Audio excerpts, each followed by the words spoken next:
Pemirsa, menjelang HUT TNI ke-80, Monas berubah menjadi pangkalan militer. Ribuan TNI memadati Monas untuk melaksanakan gladi bersih. Ribuan personel TNI dari 3 matra, yaitu Angkatan Darat, Angkatan Udara, dan Angkatan Laut, menggelar gladi bersih di kawasan Monas, Jakarta Pusat. Rangkaian gladi bersih dilakukan mulai dari upacara hingga parade militer. Berbagai jenis tank dan kendaraan militer juga disiapkan untuk ikut dalam parade puncak perayaan HUT TNI ke-80 yang akan dilaksanakan pada 5 Oktober mendatang. Tahun ini, TNI mengusung tema TNI Prima, TNI Rakyat Indonesia Maju. Presiden Prabowo Subianto menyaksikan pameran Sailing Pass kapal perang milik TNI Angkatan Laut di Tegah Teluk, Jakarta. Kegiatan ini dilakukan untuk menyambut HUT ke-80 TNI pada 5 Oktober mendatang.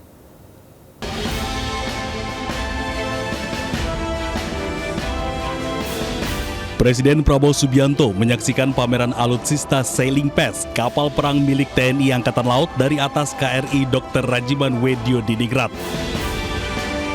Parade kapal perang ini digelar di Tengah Teluk, Jakarta dalam rangka menyambut HUT ke-80 TNI pada 5 Oktober 2025.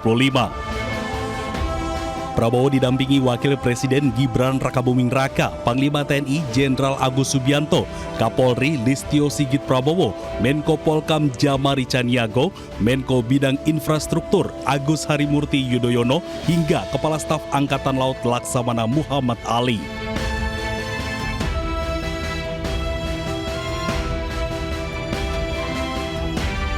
Presiden dan pejabat negara lainnya menyaksikan parade militer kapal perang TNI AL yang dipimpin kapal perang terbesar di Asia Tenggara, yaitu KRI Brawijaya 320.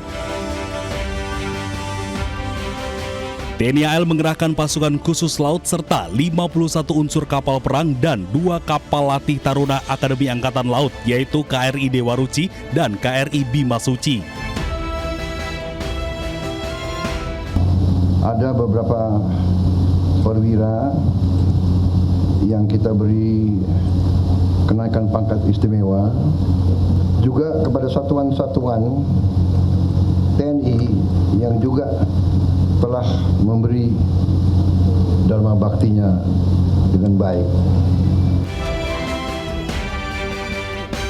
Penghargaan ini tak hanya diberikan kepada perwira aktif, namun juga perwira yang telah pensiun. Dari Jakarta, Salam Pulungan, Rizky Yulianto, iNews melaporkan. Pemirsa, Partai Perindo terus memperkuat struktur organisasi di berbagai wilayah di Indonesia. Penguatan struktur menjadi bagian penting bagi Partai Perindo dalam menghadapi tahun politik 2029 mendatang.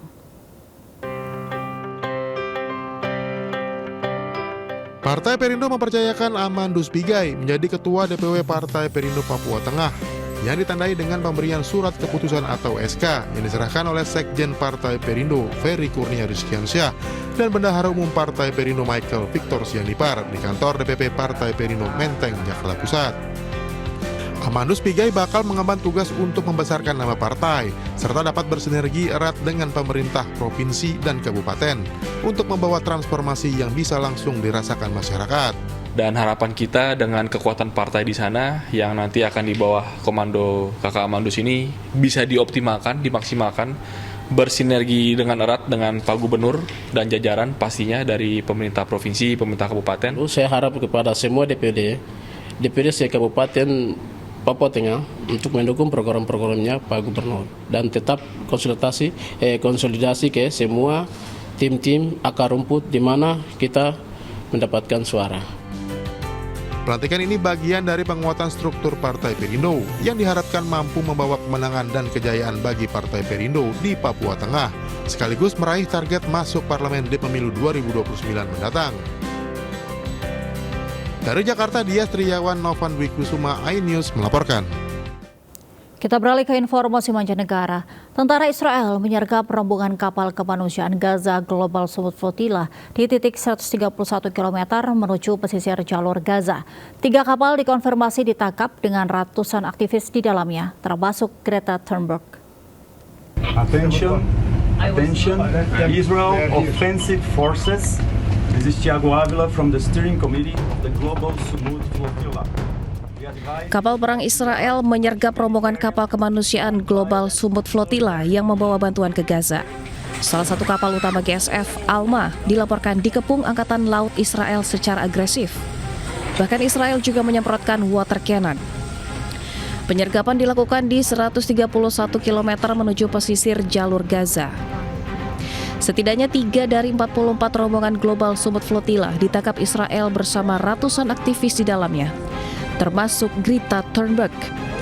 Saat ini sedang terjadi intercept penyergapan secara ilegal oleh Israel terhadap kapal-kapal terdepan GSF yang sudah dikonfirmasi tertangkap sejauh ini 3 kapal, Sirius, Karma, dan Alma, dan Israel terus dengan gencar melakukan serangan ke kapal-kapal lain. Dengan demikian, kapal kami Summertime Jong yang memang sejak awal difungsikan sebagai kapal observer, kapal pengamat, kita bergerak menuju wilayah yang lebih aman. Penyergapan ini merupakan bentuk ilegal dari Israel. Sebelumnya Israel juga telah menggagalkan bantuan kemanusiaan ke Gaza pada bulan Juni dan Juli lalu. Drone Israel menjatuhkan bom asap di sebuah sekolah yang dijadikan lokasi pengungsian oleh warga Gaza. Sejumlah anak menangis ketakutan akibat kejadian tersebut. Anak-anak yang mengungsi di sebuah sekolah di Gaza Utara menangis dan panik usai pesawat tanpa awak atau drone Israel menjatuhkan bom asap. Asap tersebut menghalangi jarak pandang warga setempat. Anak-anak pun merasa kehilangan rasa aman di tempat penampungan sementara.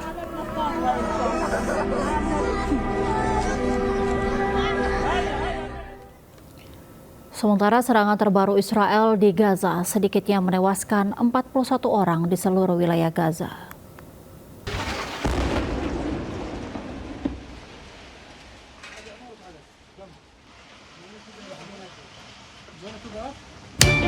Militer Israel terus melancarkan serangan ke Gaza meskipun Perdana Menteri Israel Benjamin Netanyahu menyatakan dukungannya terhadap rencana Presiden Amerika Serikat Donald Trump untuk mengakhiri perang. Sedikitnya ada 41 orang yang dilaporkan tewas di seluruh wilayah Gaza dalam serangan brutal Israel. Termasuk juga 17 orang yang ditembak mati oleh pasukan Zionis Israel di dekat lokasi distribusi bantuan dekat jembatan Wadi di Gaza Tengah. Rumah sakit Al-Auda mengonfirmasi telah menerima 17 jenazah dan 33 orang luka. Sementara 24 korban lainnya tewas dalam beberapa serangan di kota Gaza. Tak hanya orang dewasa, anak-anak pun turut menjadi korban dalam serangan Israel. Kementerian Kesehatan Gaza mencatat hingga kini sudah lebih dari 66.000 warga Gaza tewas, termasuk lebih dari 20.000 anak terbunuh sejak perang dimulai.